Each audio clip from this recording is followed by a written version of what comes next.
Hello viewers, মামুরজুরের পক্ষ থেকে সবাইকে স্বাগতম জানাচ্ছি। আমি বুলবুল আহমেদ। তো লাস্ট পর্বে আমরা মেথড নিয়ে কিছু কথা বলছিলাম। তো আজকের পর্বে মেথড নিয়ে লাস্ট ভিডিও। তো মেথড নিয়ে আজকে একটু কথা বলবো। সেটা হলো, একটা জিনিস খেয়াল করেন, আমরা দুইটা ওয়ে দেখলাম। সেটা হচ্ছে একটা রিটার্ন টাইপ, তার মানে হচ্ছে একটা ভ্যালু রিটার্ন করবে।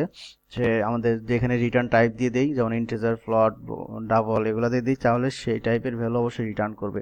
আর যদি ভয়েড দিয়ে দেই তাহলে কোনো কিছু ভ্যালু রিটার্ন করবে না।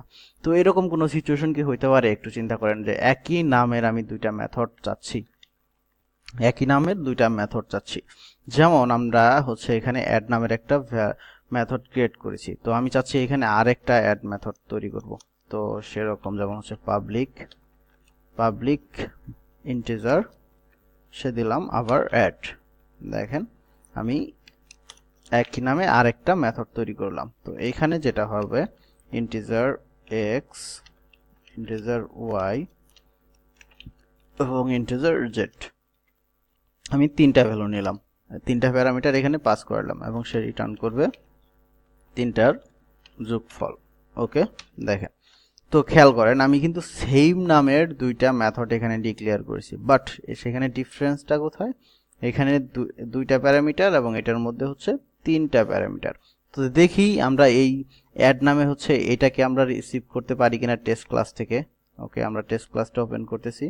তো আমি চাচ্ছি হচ্ছে ওইটাকে প্রিন্ট করতে, সেজন্য আমরা এখানে সাম ডট দেখি অ্যাড। দেখেন এখানে দুইটা অ্যাড চলে আসছে, একটা হচ্ছে দুইটা প্যারামিটার এবং আরেকটার মধ্যে হচ্ছে তিনটা প্যারামিটার। এটার মধ্যে দুইটা, এটার মধ্যে তিনটা। আমি যাচ্ছে তিনটা প্যারামিটার এখানে পাস করতে, যেমন 10, এখানে দিলাম 20 এবং এখানে দিলাম 30। ওকে, তার মানে এটাও আমরা কি ধরতে পারলাম।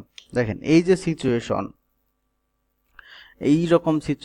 যেমন দেখেন এই রকম সিচুয়েশনটা হচ্ছে, যেমন একই নামের মেথড ভিন্ন ভিন্ন।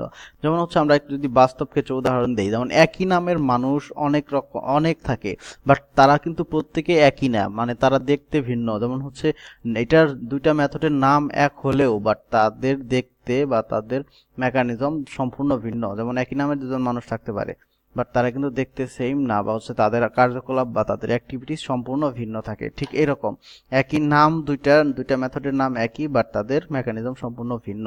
তো এই যে সিচুয়েশন, একই নামের দুইটা মেথড, এটাকেই বলা হয় মেথড ওভারলোডিং। এই যে সিচুয়েশন, এটার নাম হচ্ছে মেথড ওভারলোডিং। তো আমি চাচ্ছি এটাকে একটা ভেরিয়েবলের মধ্যে রাখতে, ওভারলোড ইকুয়াল টু এটা। ওকে, তো এখন যদি ওভারলোডটাকে প্রিন্ট করে দেই, এস আউট, ওভারলোডটাকে প্রিন্ট করে দেই, তাহলে কিন্তু এটার অ্যান্সারটা আমি পেয়ে যাব। তার মানে 10, 20, 30 আর 30 60। দেখেন 60 কিন্তু পেয়ে গেছি। দেখেন এই যে সিচুয়েশন, দুইটা মেথড, একই নামের দুইটা মেথড, বাট হচ্ছে তারা কিন্তু ইরর দেখাচ্ছে না। বাট তাদের কারণ হচ্ছে তাদের ভিতরের মেকানিজম সম্পূর্ণ ভিন্ন, মানে দেখতে বা নাম এক হলেও তারা কিন্তু কি থাকে, তাদের কার্যকলাপ বা অ্যাক্টিভিটি সম্পূর্ণ ভিন্ন। এই যে সিচুয়েশন, এটাকে বলে মেথড ওভারলোডিং। তো মেথড ওভারলোডিং সম্পর্কে আশা করি আপনারা বুঝতে পারছেন। আর কোনো কোশ্চেন নাই? যদি কোনো কোশ্চেন থাকে অবশ্যই কমেন্ট করবেন। ভিডিও ভালো লাগলে শেয়ার করতে ভুলবেন না। আর ধন্যবাদ সবাইকে।